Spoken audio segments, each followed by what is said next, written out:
Hey everyone! Today we will speak about US pennies. The penny or 1-cent coin is the lowest denomination of the United States' currency. The most recent version of the penny is the Lincoln cent. The Lincoln penny was made of 95% copper, 5% zinc from 1959 until 1985. Since 1985 it has been minted with 97.5% zinc, 2.5% copper. It's basically a zinc core with a very thin copper jacket.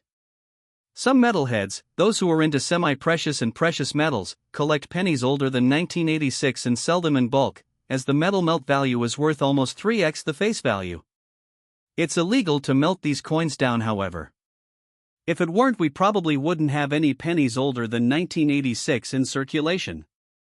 In fact, a rough average of metal value for a $25 box of pennies is $35 equals $45. I personally would spend $25 to make $35 all day long, wouldn't you? Smiley face.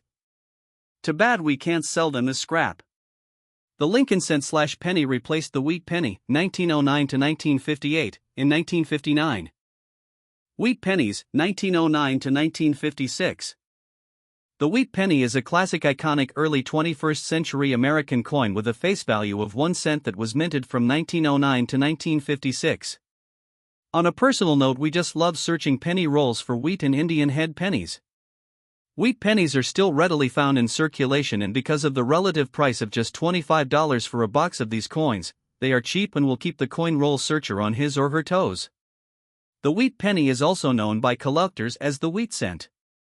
The coin is made out of mostly copper, but steel versions of the coin were issued during World War II.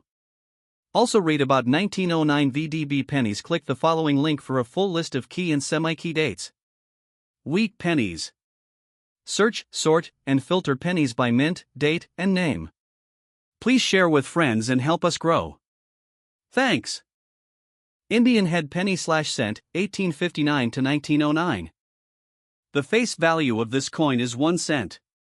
The chemical composition is 88% copper and 12% nickel from the years 1859 to 1864. The composition changes in 1965. 95% copper, 5% tin, sometimes zinc was used in place of copper. These coins are popular with persons sharing Native American heritage, and while just 2 million individuals are enrolled as members of a tribe, most people in the U.S. today claim to be at least part Native American. I remember fondly collecting the Indian head pennies and the buffalo nickels with my grandmother, who is Cherokee. So on a personal note, I love these coins, if for nothing else than their sentimental value. As with most coins of this age, the Indian head cent is worth many times more than its face value indicates. Prices are well above the $10 mark for all of these coins, even in less than mint state, up until about 1879, at which time the minimum is still $1 to $3 on average. Point being, if you find one, don't spend it at face value. Flying Eagle cent/penny, 1856 to 1858. The Flying Eagle cent/penny was issued between 1856 and 1858. These coins have no mint marks but were created at the Philadelphia Mint. The Flying Eagles cents are pre-Civil War coinage, as the Civil War started in 1961. In terms of errors, there are many to look for. The more common errors are 10% to 25% off center strikes, restrikes, double strikes, and lamination issues. There are also broken die errors and defective planchets. An 8 or 7 restrike is also another error. In 1858 they changed the die and restruck some 1857 coins in place of blank planchets. If you are into pennies, the Flying Eagle cent may be worth collecting. It had a limited run with just 2 years, and is affordable enough for the average person to enjoy. The face value of this coin is 1 cent. The chemical composition is 88% copper and 12% nickel.